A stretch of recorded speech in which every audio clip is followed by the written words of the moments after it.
Hordoftoota Alidaan Tube yeroon jaalalaa Alidaan Tube irraa jalqabee jira.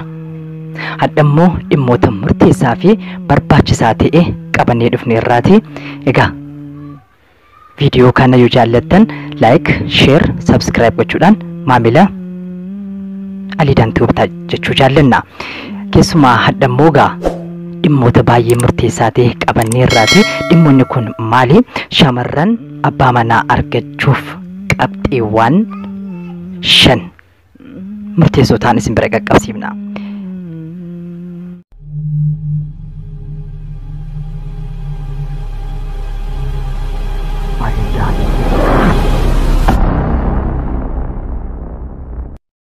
Shamarran jaarsa yookaan abbaa manaa argachuudhaaf qabxiiwwan murteessoo 5 isin biranii qaqqabsiifna.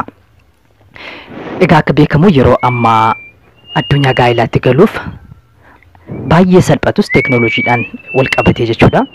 Haa ta'u malee haalli xiinsammuu nuti qabnu akka nuti gaa'ila hin horanneef akkuma kana faallaas ta'ee jira jechuudha. Namoonni wal jaallatan yennaa gargar ba'an, namoonni wal jaallatan yennaa gaa'ila isaanii diigamu argaa jirra. Namoonni gaa'ila hin horanne gaa'ila horachuuf immoo qabxii kanatti yoo fayyadamtan haaluma salphaan abbaa manaa argachuu ni dandeessu. Qabxii inni tokkoffaani safuu yookaan maarafaa qabaachuun kee murteessaadha. Abbaan manaa kee akkasi jaallatuuf. Safuu jechuun maali kan jedhu ni ilaallaati.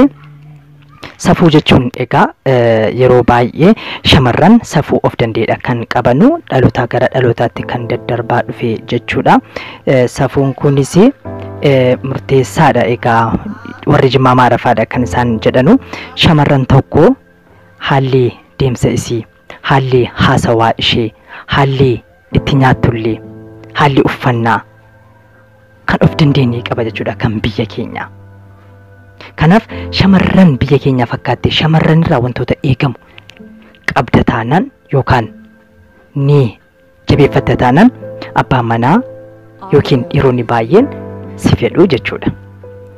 Fakkeenyaaf yeroo baay'ee shamarran tokko maaltu na dhibe jedhanii akkuma fedhetti ni jiraatu yookaan akka dhiiraa walqixxummaan koornaa jalqabeera jedhanii akka dhiiraatti jiraachuu ni danda'u jechuudha. Kun immoo dhiirri akka isaan hin barbaanneef yookaan abbaan manaa akka hin arganneef sababa waan ta'uuf wantoota shamarran irraa barbaachisu guuttee argamuun dirqama jechuudha. Wantoota shamarran ittiin beekaman.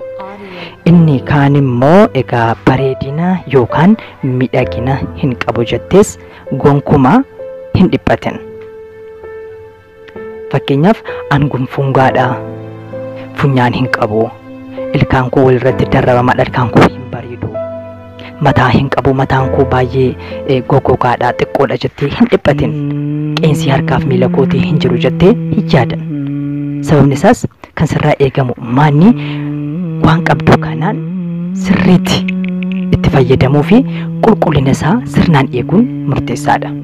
Yoo mataa qabdatee ishee qabdu sana kunuunsitee ittiin fayyadamu ishee sana filtee sirriitti qulqullina isaa eegda taanaan dhiirri gara keenya ilaala. Ilkaan kees walirra darrabamaadha yoo ta'e isuma sana buruushiidhaan halkaniif guyyaa burushattee adii taatee qulqullinni kee bifa addaa ta'e mul'annaan dhiirri siif kufa.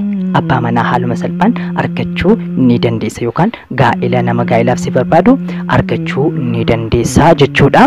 Kanaaf qulqullinni baay'ee murteessaadha. Shamarran tokko akkuma fedhetti uffatu, akkuma fedhetti ilkaan isaanis fakkeenyaaf baay'ee miidhagduu taate qulqullina yoo hin eeganne bu'aa tokko hin qabu. Namni ilaaluun hin jiru. Garuu miidhagina xiqqoo qabaattee ishee sana qulqullinni eegde taanaan haaluma salphaadhaan egaa dhiironni hedduun gara keetti ni dhangala'u jechuudha. Inni kaan immoo shamarree taatee mul'achuun dirqama jechuudha.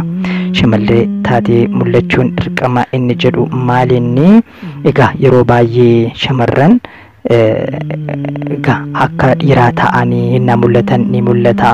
Yennaa haasa'an, yennaa dubbatan, yennaa deeman akka dhiiraa ta'uudhaaf kan yaalanis baay'ee jiru keessumaa jaarraa kana jechuudha. Kanaaf akkas ta'uu qabdu yennaa deemtu akka shamarraniitti deemu, yennaa nyaattu akka shamarraniitti nyaachuu, yennaa dubbattullee maarafaa eeggattee akka duruu jenne jechuudha. Maarafaa eeggattee sirnaan haasoo fi sirnaan wantoota shamarran irraa barbaachisu sirriitti kunuunfachuu qabdaa jechuudha. Sanatoo baannaan abbaa manaa argachuun akkuma madaalaa jirru ulfaataa ta'uu ni danda'aati. Kanaaf sirnaan kanatti fayyadamuudha. Garri biraa immoo of taatee mul'achuu qabda. Namoonni tokko osoon akka hiriyaa kootii ta'e, osoon akka namoota fiilmii irraa ilaaltanii osoon ta'e, osoon akka biyyoota Hindii fiilmii Shaarukaan irratti beeknu shamarran akka sanaatuun ta'e jettanii hin yaaddu. Gonkuman dhiphatina. Of ta'iiti mul'adhu. Sagalee kee qabdootii sagalee keetiin fayyadami. Deemsa mataa keetii yoo qabdate deemsa mataa keetiin ofitti amanamummaa kee jechuudha. Nama biraa fakkaattee deemuuf gonkumaa hin yaadin. Sagalee nama biraas nan fayyadama jettee hin cinqamin. Shamarran tokko fakkeenyaaf sagalee isaanii jijjiiru. Maayini afaan Ingiliffaaf Arabaffaa, afaan Arabaffaaf afaan Oromoo afur keessa makuudhaan namni biraa kan yaalu, nama biraarraa waan arganii yaaluu ni raawwachuu ni yaalu. Kun immoo namoota hedduu biratti ilaalcha xiqqaa akka argattu waan si godhuuf abbaa manaa ni dhabda. Garuu ofitti amantee sagalee keetiin jecha beektuu yoo fayyadamte immoo ofitti amanamummaa yoo qabaatte haaluma salphaadhaan keessa dhiiraa yookaan keessoo abbaa manaa keetti seenuudhaan dhirsanii argatta yookaan jaarsanii argatta jechuudha. Inni garri kaan immoo 99 hin bilbilin. Namoota kamiifuu bilbiluudhaan hin yaalin.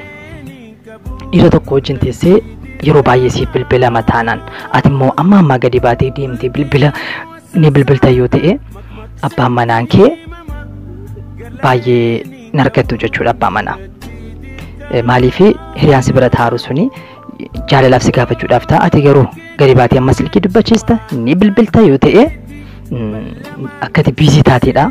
Namoota hedduu akkati dubbachiiftu waan tilmaamuuf haaluma salphaadhaan sirraanii fagaata jechuudha. Garuu yennaa si bilbilamu saayilentii gochuu yookaan bilbila kee gonkumaa cufuunis baay'ee murteessaadha. Kana yoo eeggatte jaalala kee argachuun abbaa manaa ni argatta. Qabxii isaa afaan immoo yeroo biraa walitti deebina. Hadhaaf guddaa ulfaadha. Share, subscribe gochuudhaan Alidaan Tube maamila ta'a. Nagaatti.